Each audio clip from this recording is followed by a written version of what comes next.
Salut tout le monde et bienvenue à cet épisode numéro 11 de Franchise Hockey Manager 6 où nous tentons de mener les Oilers d'Edmonton vers la Coupe Stanley.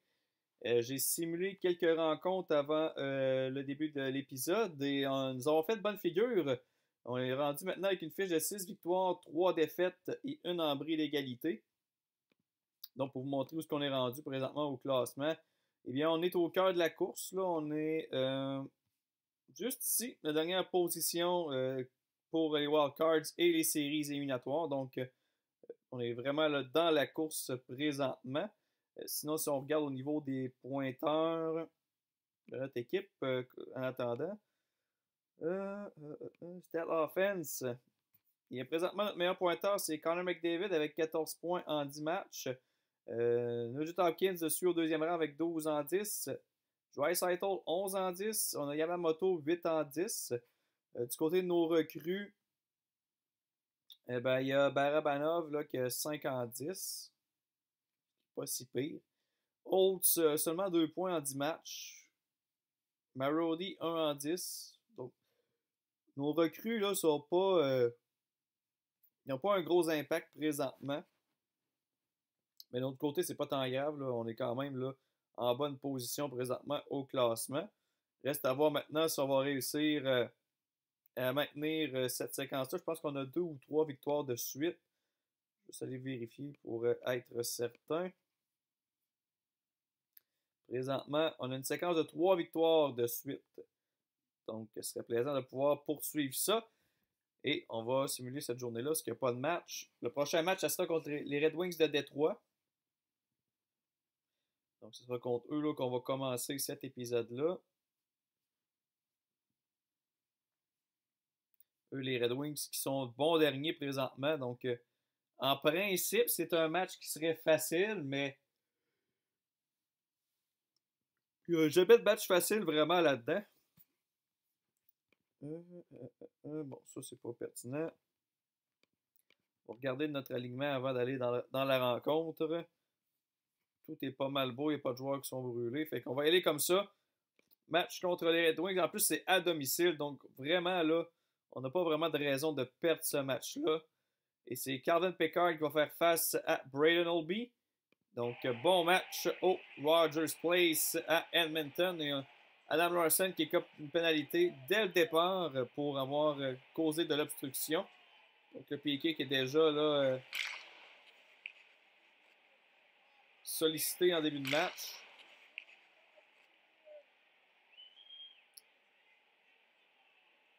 Et là, c'est Cooper Marody qui en écope une lui aussi pour avoir fait de la rudesse.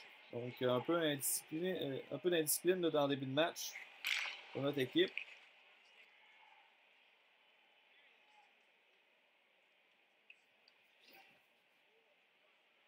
C'est pas notre Piqué qui, encore une fois, tue cette pénalité-là. Ils ont fait du bon travail.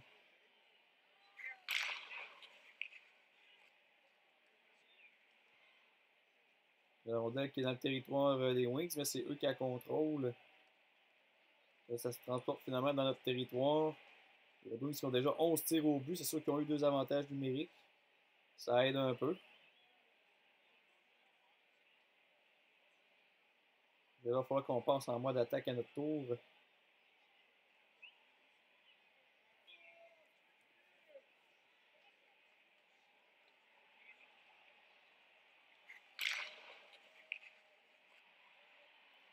Les Red Wings qui attaquent pas mal. Et ça se transforme en but. C'est Philippe Ronek qui marque sur une passe de Larkin et Anthony Manta. Disons que les Wings là, ont la pédale dans le plancher depuis le début du match. Donc c'est pas très surprenant là, que ce soit eux qui prennent les devants en premier.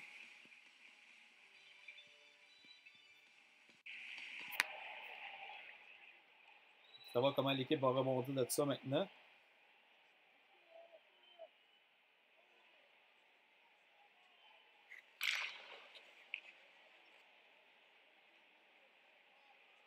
Donc, après une période de jeu, les Red Wings qui mènent 1-0, 17-18 les tirs au but en faveur de l'équipe adverse.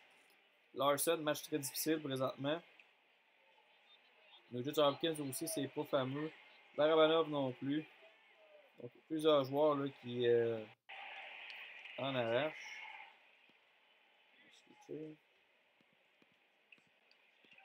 C'est parti pour la deuxième. Et McDavid qui marque dès le début de la période sur le passe de Leon Draisaitl. Donc l'égalité est créée à Edmonton.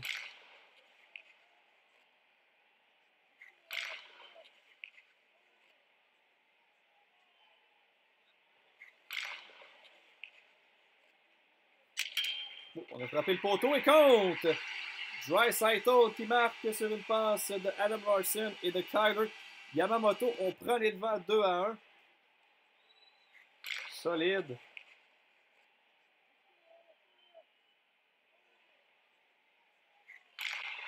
Et on en ajoute Radek Faksa qui marque sur une passe de Torrey Krug et de Jesse Puljujarvi. 3-1. 3 buts sans réplique en deuxième.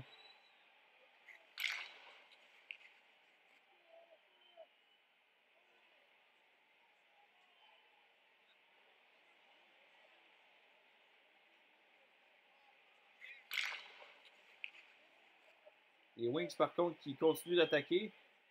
Mais Obi qui est solide présentement. Et un autre but. Cette fois-ci, c'est Chris Kreider. Sur une passe de Alexander Barabanov.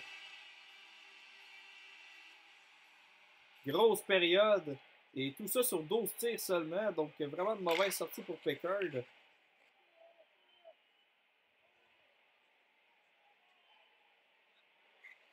Et McDavid qui en ajoute.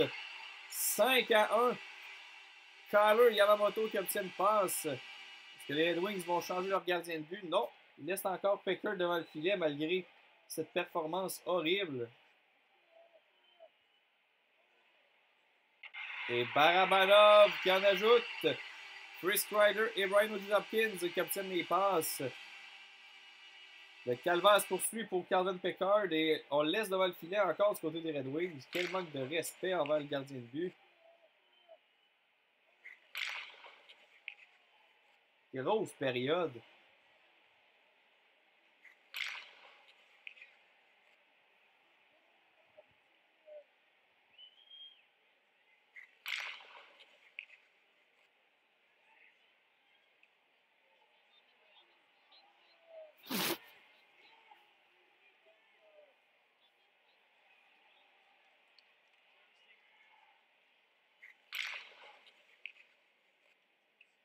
« 6 buts sur 15 saves pour Pickard. Aïe aïe. Il y a un rating de 17.7. Donc après deux périodes de jeu, 6-1 pour les Oilers. 6 buts sans réplique. 28-17 les tirs au but. Donc on va laisser ça aller pour la troisième. Pas besoin de faire de changement. Là. À moins d'un gros miracle là, du côté des Red Wings. Je pense pas qu'ils vont réussir à remonter ça. J'espère que donc, sinon, je vais être dans tous mes états. 5 buts d'avance en troisième, là, si on brûle ça, ça serait pathétique un peu.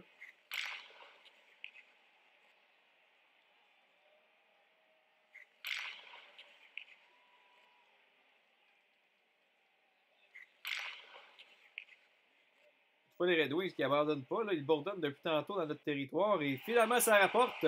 Anthony Manta qui marque sur une passe de Dylan Larkin et de Andreas Athanasiou. Donc les Wings qui réduisent l'écart avec 9-30 à faire en troisième. 36 tirs au but. On peut pas dire qu'ils n'ont pas essayé là-dessus. Ça c'est sûr. Ils ont vraiment là, ouvert la machine, mais Obi a connu tout un match. D'où l'importance d'avoir un bon gardien de but. Ça fait une différence. Encore 2 minutes à écouler. 15 secondes encore. Et voilà, victoire des Oilers, 6-2, 39-23 les tirs au but pour les Red Wings. Mais c'est nous qui sortons avec la victoire. Gros match. Ça vaut la peine de saver ça, ce match-là. Et ensuite, on va regarder les joueurs qui ont bien performé. et ceux qui ont moins bien fait.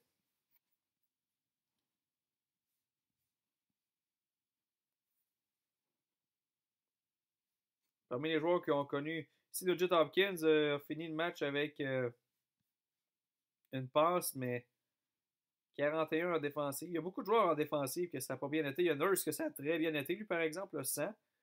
Mais 31 pour Larson, 49 pour Kreider, 44 pour Paul Harvey, 41 pour Nugent Hopkins, 46 pour Starchenko. Donc, il y a plusieurs joueurs là, qui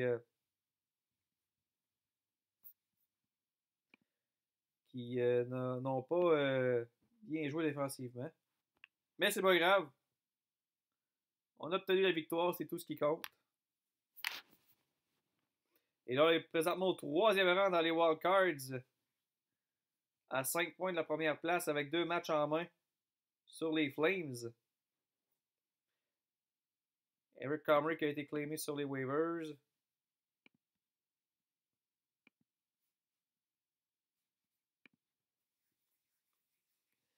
Donc, prochain match contre les Coyotes de l'Arizona.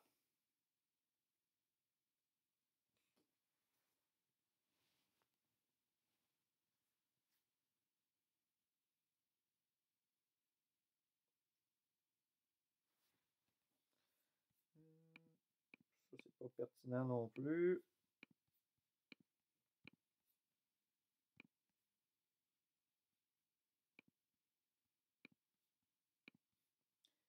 Là, j'ai aussi Oliver Collington qui avait été suspendu 6 matchs pendant ce temps-là.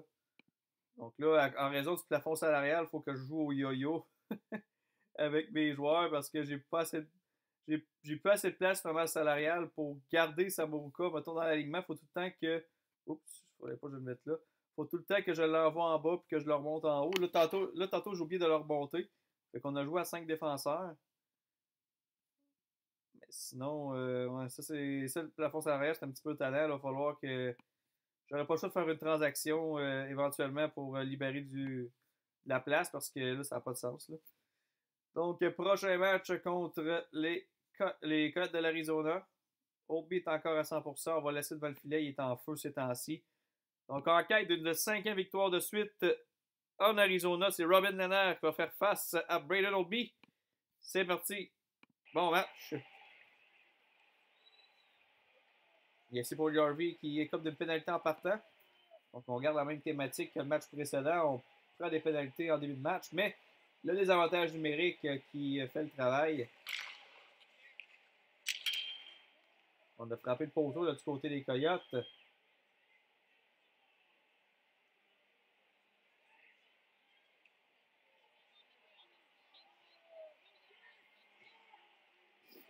On dirait qu'il est dans notre territoire présentement. On réussit à la sortir, mais on n'est pas capable d'entrer dans la zone avec. Les Coyotes qui récupèrent. Mais on s'en sort là-dessus. Yann Draisaitl qui est comme de pénalité. Les Coyotes qui ont seulement 5% d'avantage numérique. Notre piqué est à 91.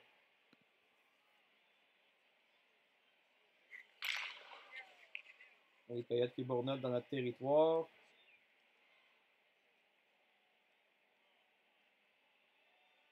Mais on s'en sort. Et le piqué qui écoule une autre pénalité. Donc, mission accomplie. Ce match-là ressemble beaucoup au match précédent. On se fait dominer par les tirs parce qu'on a eu 2 pénalités en début de match. Le match précédent, c'était l'autre équipe qui avait marqué en premier. Donc, ça va être intéressant de voir si ça sera le cas cette fois-ci encore. Avec 56 secondes à faire en première. Les Coyotes qui attaquent dans notre territoire. Et voilà, Christian Dvorak qui marque sur une passe de Derek Stepan. Donc, un copier-coller pas mal du match précédent. Donc, après une période de jeu, on tire de l'arrière encore une fois 1-0. 15-5 les tirs au but en faveur des Coyotes. On démarre la deuxième.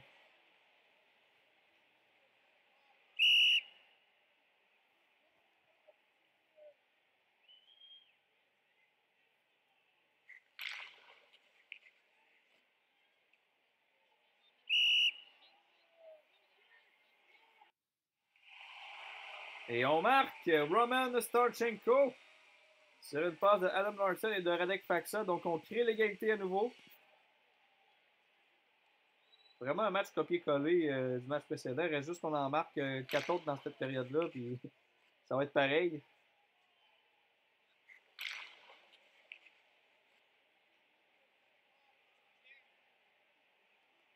On remonte tranquillement au niveau des tirs au but. On est rendu à 13. Et là, Samarukov qui est comme de pénalité pour bâton élevé. Une autre mission pour notre piqué. Qui fait ça avec brio. Et là, c'était à notre tour d'aller en avantage numérique. Nick Schmaltz qui est chassé pour avoir fait de l'obstruction.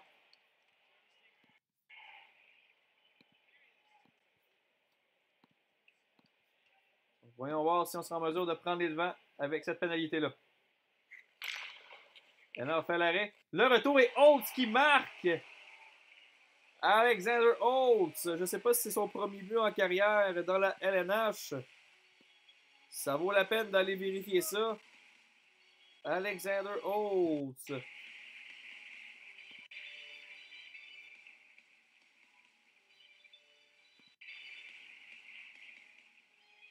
Non, c'est son deuxième. Donc, la recrue suédoise qui donne les devants aux Oilers vers la fin de la deuxième.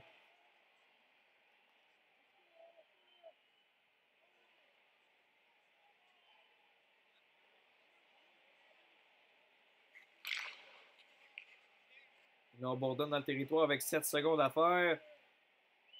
Et Torrey Krug qui en ajoute sur les passes de Adam Larson et de Connor McDavid. 3-1 avant de quitter au vestiaire. Donc, après 2 périodes de jeu, 3-1 pour les Oilers. 24-19 les tirs en faveur des Coyotes. Est-ce qu'on sera en mesure de garder cette avance de 2 buts? La réponse dès maintenant. Il semble qu'il y a un troisième but, je dirais pas non, juste pour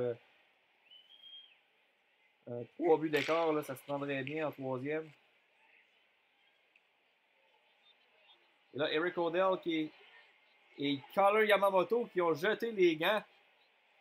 La grosseur que Yamamoto a, d'après moi, il en a mangé une sincère.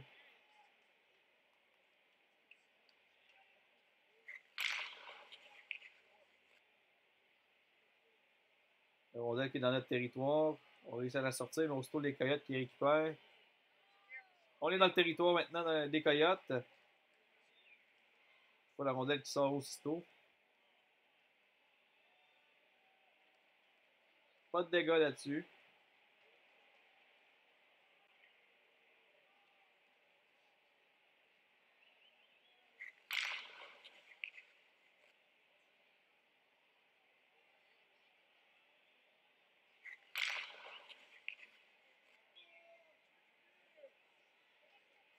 Encore une fois, on accorde beaucoup de tirs au jeu. On est rendu à 34 là, du côté des Coyotes.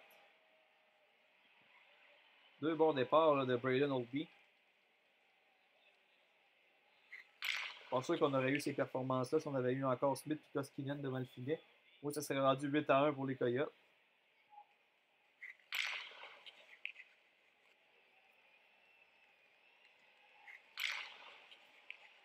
Donc, encore 2 minutes à écouler. Ce sera une 5e victoire de suite pour les Oilers.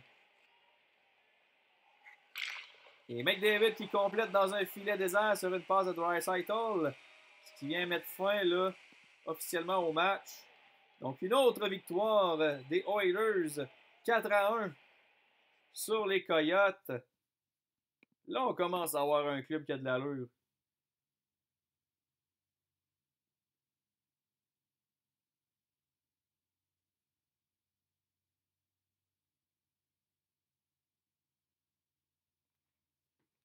Donc, voyons voir là, du côté des joueurs.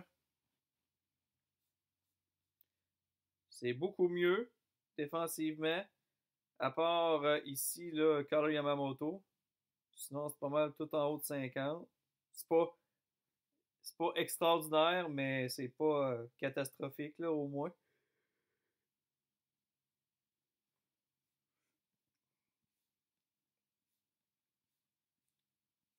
Donc, une autre victoire pour nous. Carlington est de retour officiellement de sa suspension, donc je vais pouvoir arrêter de jouer au yo-yo avec Samorukov. On va l'envoyer en bas à Bakersfield. On va habiller ensuite Connington et le mettre dans l'alignement. Donc, on est de retour à formation complète pour le prochain match.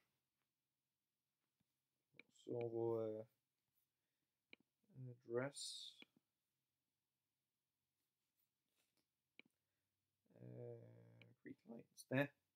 Et on continue.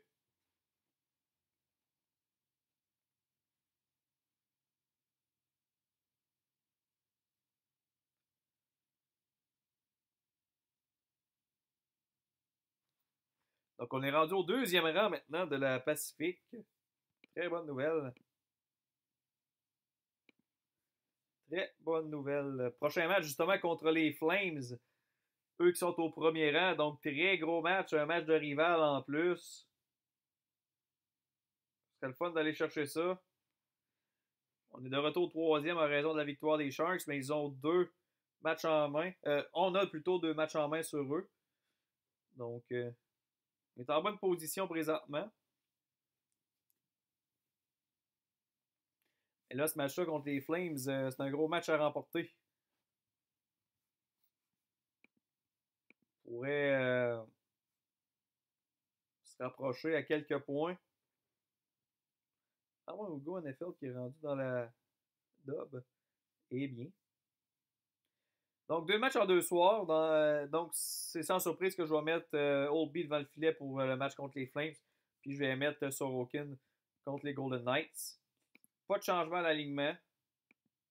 Et le match est à Calgary en plus. Donc, ça va être plus difficile d'aller chercher ce match-là. Mais on est capable. Cam Talbot face à Braden Oldby. Gros match. On va essayer de remporter ça.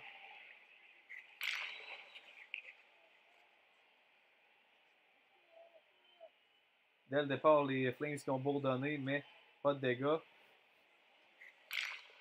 Et c'est un premier but pour nous. Roman Starchenko qui marque sur les passes de Torrey Krug et de Radek Faksa. On frappe tôt dans le match à notre premier tir au but en fait.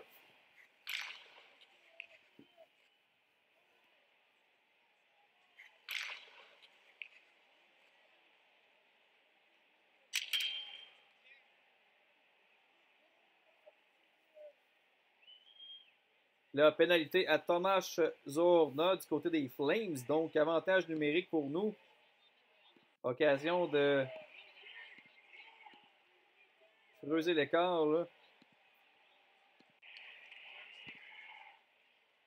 En première période.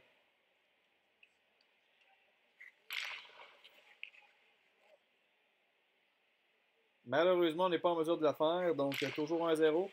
On a eu seulement un tir durant l'avantage numérique.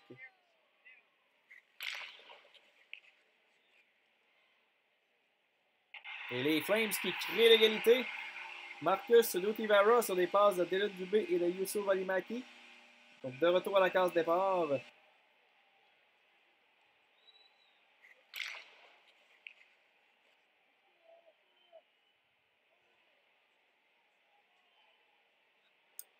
On est encore embouteillé dans notre territoire. Et les Flames qui en profitent. Tuvo Teravainen sur des passes de Johnny Gaudreau et de Sean Monahan.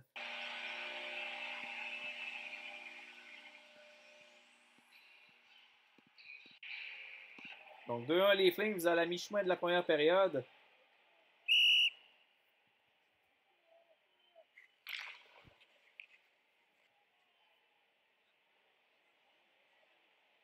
Et là, Nutivara qui est chassé pour avoir fait trébucher. Et là, Connor McDavid, par exemple, qui vient de faire notre avantage numérique avec une pénalité pour avoir retardé le match.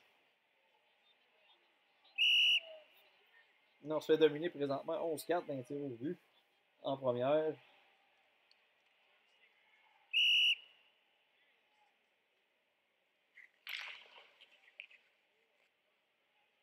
Et Zorna qui est chassé à nouveau.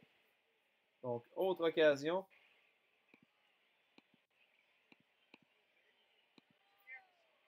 De créer l'égalité en avantage numérique. C'est parti. Malheureusement, non. Il reste encore 9 secondes, mais je pense pas que ça va être ces 9 secondes-là qui vont changer quoi que ce soit. Donc, après une période de jeu, les Flames qui mènent 2-1. 13-5 les tirs au but en leur faveur.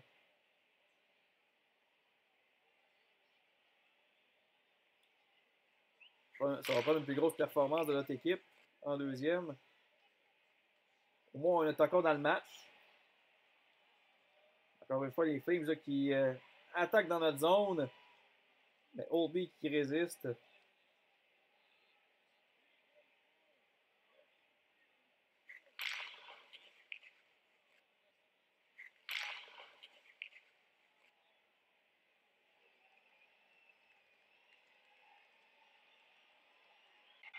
Et les Flames qui en ajoutent 3-1. Sean Monahan qui marque sur une passe de Mark Giordano. Et le Teuvo Teravainen.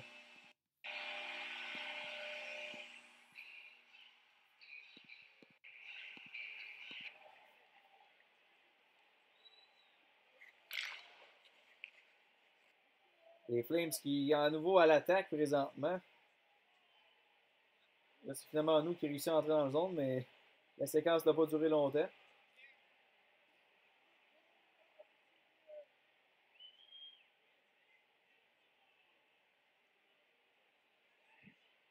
Et là, c'est Donald Nurse qui est chassé pour avoir retenu. Les Flames qui pourraient porter un coup dur dans ce match-là. Mais le Piqué qui fait le travail encore. Donc, après 2 périodes de jeu, les Flames qui mènent 3-1. 25-10 les tirs au but en faveur de Calgary. On va donner plus de temps à notre top 6 dans ce match-là, en espérant de revenir dans le match. Mais Yamamoto qui est chassé dès le départ pour avoir fait trébucher.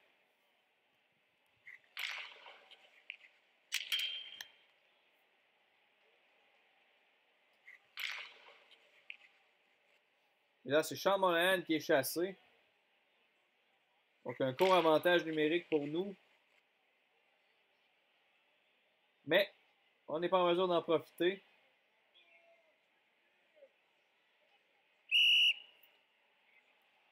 Petite séquence en zone offensive, mais Talbot qui est solide.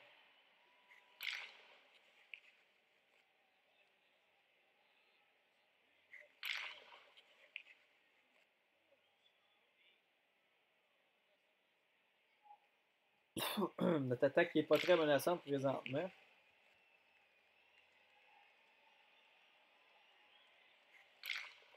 Et en disant ça, Yamamoto qui réduit l'écart.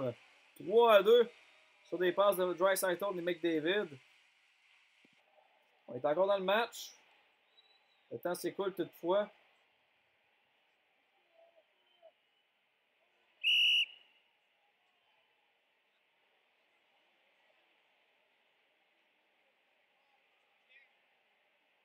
Et ça passe rien du tout dans les dernières minutes.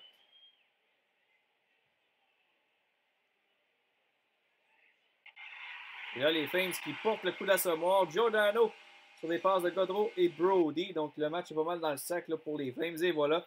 Donc, défaite de 4-2 face aux Flames. C'est un match qu'il aurait fallu remporter. Malheureusement.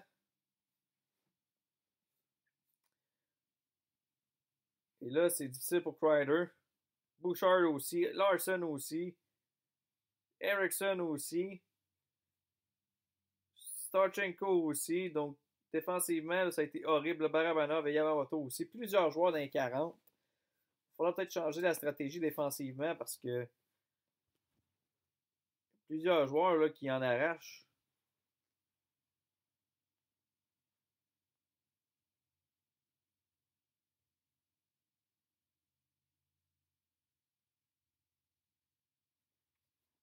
On est toujours au 3e rang, toutefois, dans la Pacifique. Et Vegas, là, qui est un club qui en arrache. Donc, c'est un match qui est à notre portée.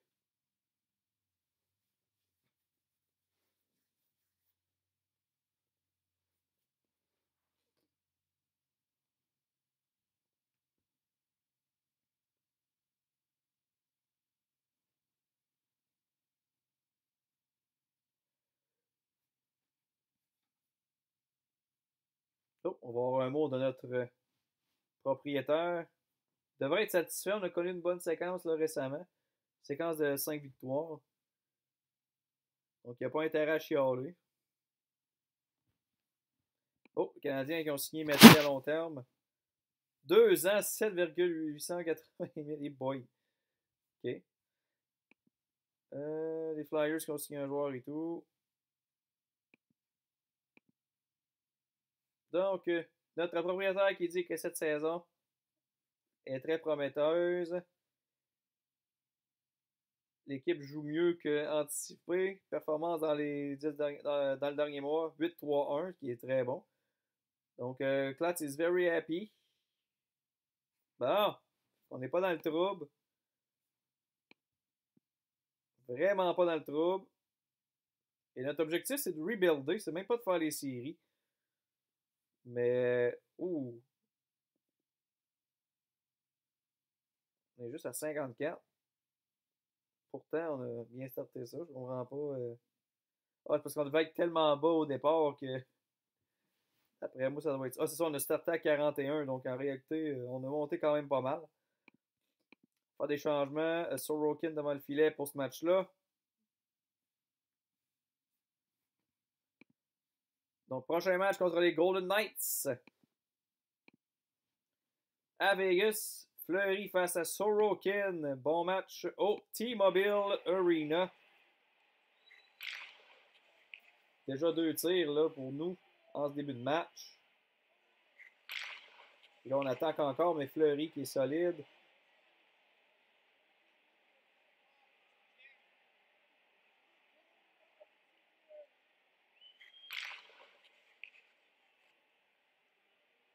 Bon début de match à date pour notre équipe.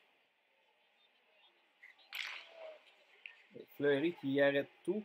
Et là, c'est Jake Bischoff qui est chassé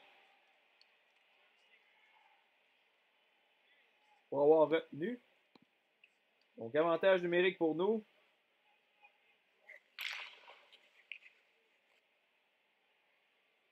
Fleury qui arrête tout présentement. Sauf ce tir redirigé par Connor McDavid sur des passes de Draisaitl et Alexander Holtz qui obtiennent mention d'aide aussi. Donc 1-0 pour les Oilers à la mi-chemin en première. Et là, Lucas Raymond là, qui s'est blessé du côté de Vegas. Donc lourde de perte pour eux.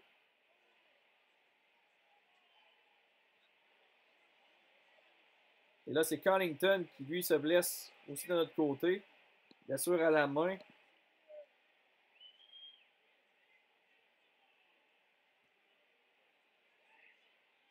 Le Vegas qui attaque dans notre territoire. On sort le disque. On est rendu dans le territoire maintenant de Vegas. Mais Fleury fait l'arrêt. Et après une période de jeu, on mène 1-0. 14-5 les tirs au but. Donc, grosse première période pour nous. Reste à voir maintenant si ça va durer.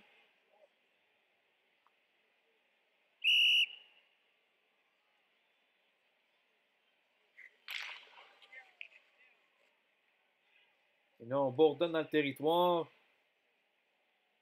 Et Fleury, encore une fois, là, qui se dresse devant nos attaques. 21 tirs contre 5 seulement. Sorokin qui n'est pas très occupé.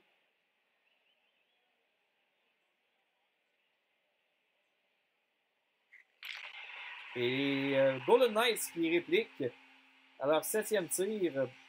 Cody Eakin sur des passes de McNabb et de Pacioretty. Donc Sorokin pas très occupé, mais accorde déjà un but.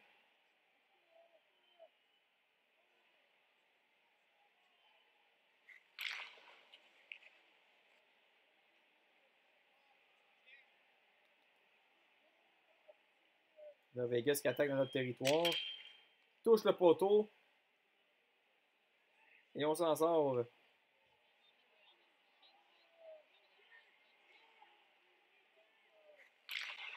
Et Vegas qui en ajoute.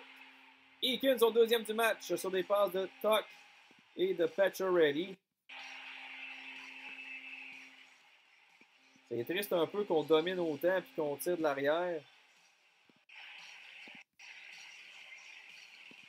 Sorokin là, qui nous a pas aidé dans ce match-là.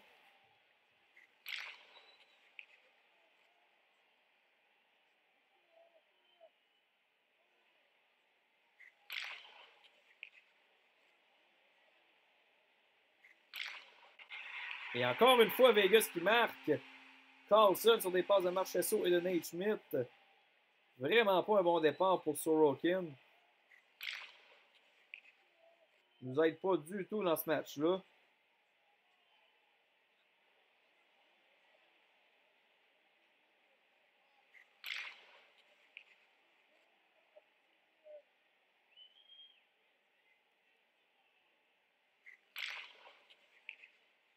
Donc, après 2 périodes de jeu, 3-1 Vegas, 30 tirs contre 14 pour nous. Un vrai vol présentement. On méritait un meilleur sort, disons, là-dessus.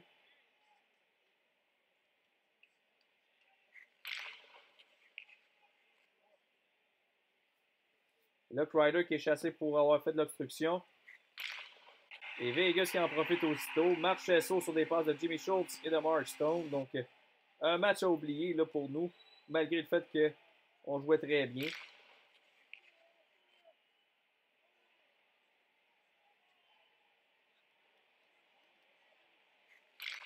Et là, finalement, on réussit à battre Fleury, mais c'est un petit peu trop tard. C'est Connor McDavid sur des passes de Adam Larson et de Leon Draisaitl. C'était tantôt qu'il fallait le déjouer, Fleury. Pas quand on perd 4-1.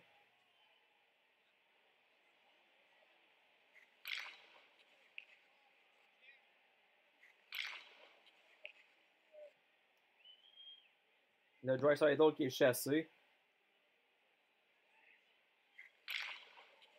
Le désavantage numérique qui fait le travail.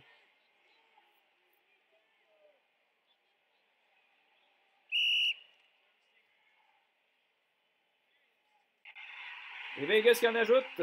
Pour des glaces sur des passes de Riley Smith et de William Carrier.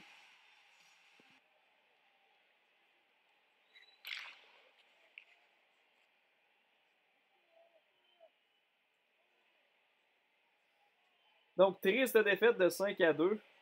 43 tirs contre 28 seulement. Et on s'est poté 5 buts.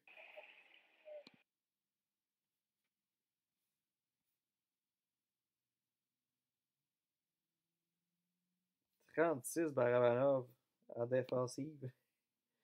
Donc, on sort avec 2 défaites dans ce 2-2, malheureusement. Ça va évidemment avoir un impact au classement.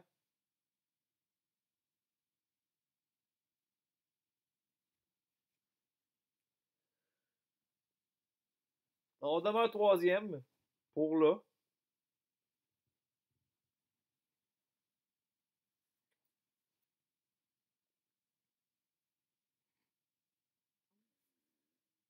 Transaction entre les Coyotes et les Flames.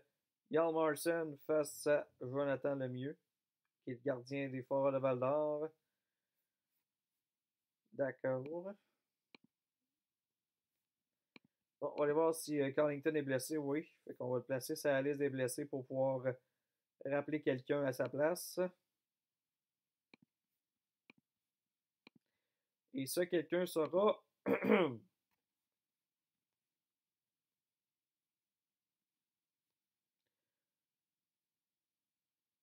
sera Philippe Bloberg.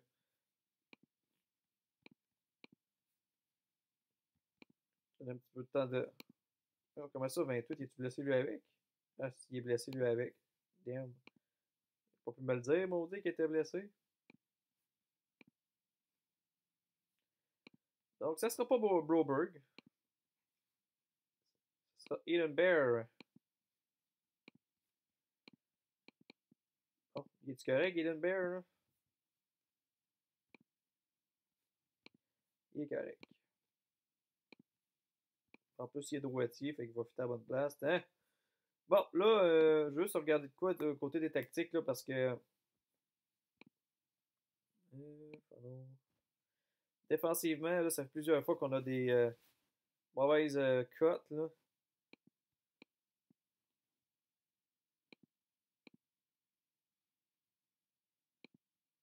On va essayer ça.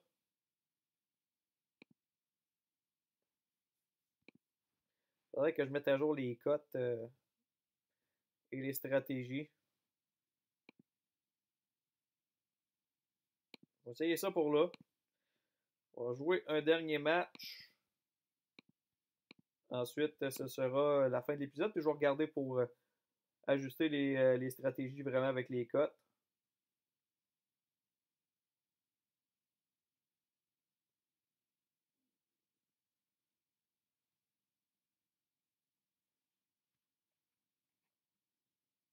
Donc, on est tombé quatrième.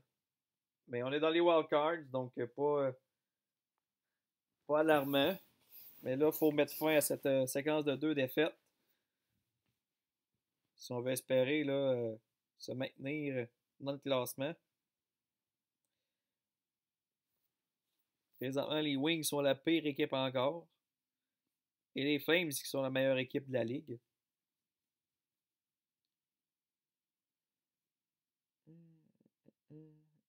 Oh, Mitch Marner suspendu pour 7 matchs. Prochain match contre les Stars de Dallas. On va remettre Obi devant le filet parce que Sorokin, ça valait pas cher de la livre dans ce match-là. Juste un petit détail, là, mais ici, McDavid et Draisaitl.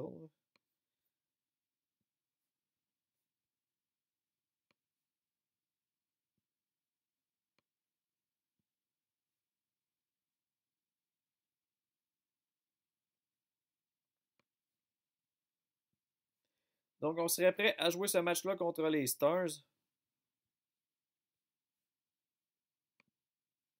C'est à Edmonton en plus. Donc, on est de retour devant nos partisans. Belle occasion de retrouver le chemin de la victoire. Bon match au Rogers Place, pardon.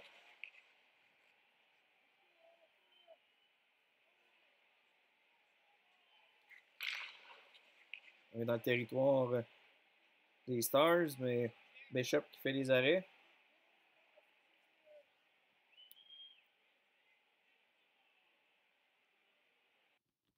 Et là, Oldby qui cède pour une première fois déjà, c'est Raleigh Sheehan sur des passes de Ezra Lindell et de Jason Dickinson.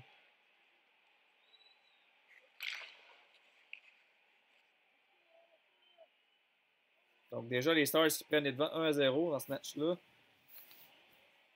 Mais Barabanov qui réplique sur une passe de Nugent Hopkins et de Starchenko. Donc 1-1.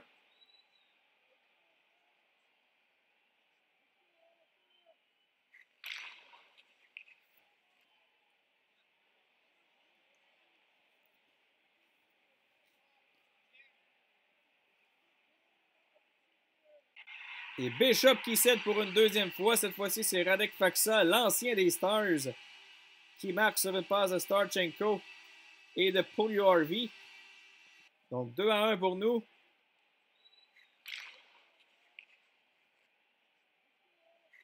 Deux buts rapides pour les Oilers et tout à coup, on mène. Et Marody qui en ajoute sur les passes de Yamamoto et McDavid. 3-1 en première seulement.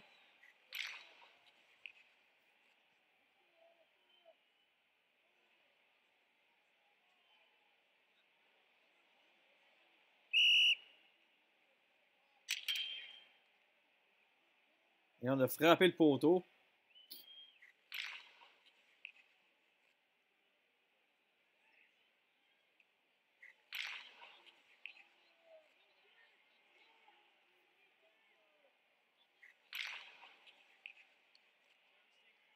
Donc, après 20 minutes de jeu, on mène 3-1 sur les Stars. Mais c'est eux qui ont le dessus au niveau des tirs au but, 13-9. Parce que défensivement, c'est un petit peu mieux depuis qu'on a fait des changements. Il y a beaucoup de joueurs encore à 40 kicks. Donc, pas tant.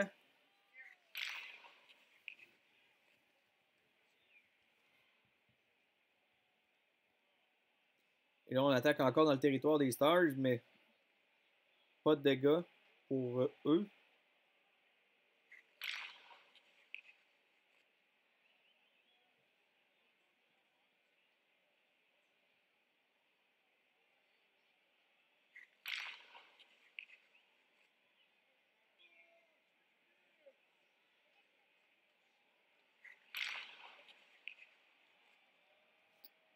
Là, c'est les Stars qui attaquent quelques fois là, depuis les dernières minutes. Et à date, on résiste. Jusqu'à ce que Lindell en mette un dedans sur les passes de Pavelski et de Séguin. Donc 3-2, l'écart qui est réduit en deuxième.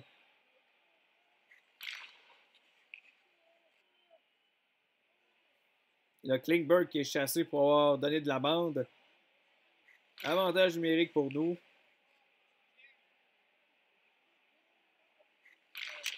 On touche la barre horizontale.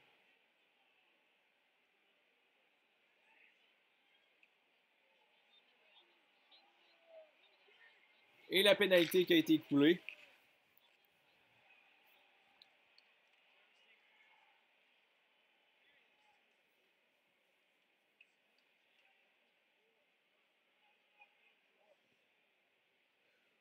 Ça serait pas pire un petit but avant de finir la période. Question d'être plus sûr un peu en troisième.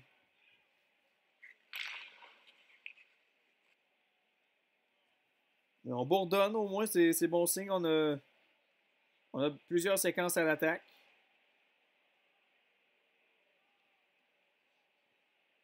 On a repris les devants au niveau des chapitres des tirs au but. Donc c'est pas un mauvais match pour nous à date.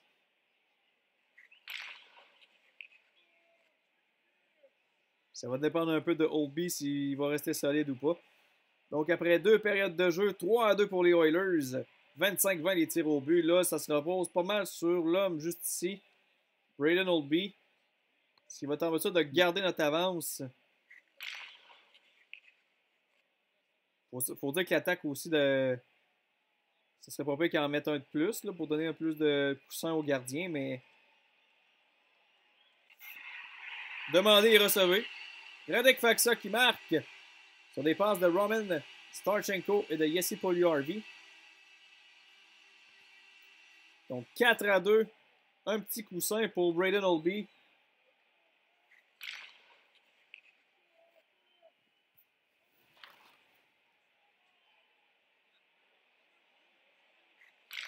Et Yamamoto qui en ajoute un 5e. Sur des passes de Draisaitl et de McDavid. Oilers qui sont en train de mettre le match hors de portée des Stars.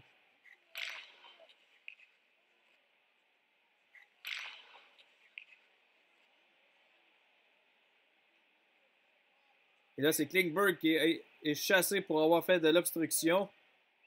Avantage numérique pour nous.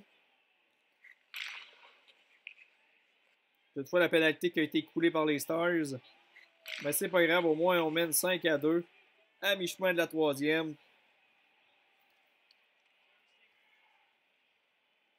Donc, en moins d'une catastrophe, là, la séquence de 2 revers devrait se terminer à l'instant même.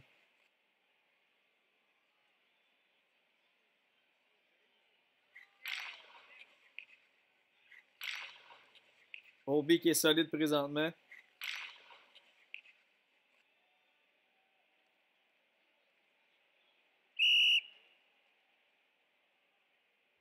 Encore 3 petites minutes au match. Et Donald Nurse qui est chassé. Donc un peu de travail pour notre Piqué présentement. Et le Piqué qui réussit à écouler la pénalité. Et c'est une victoire des Oilers 5-2, 38-31 et tirs au but pour nous.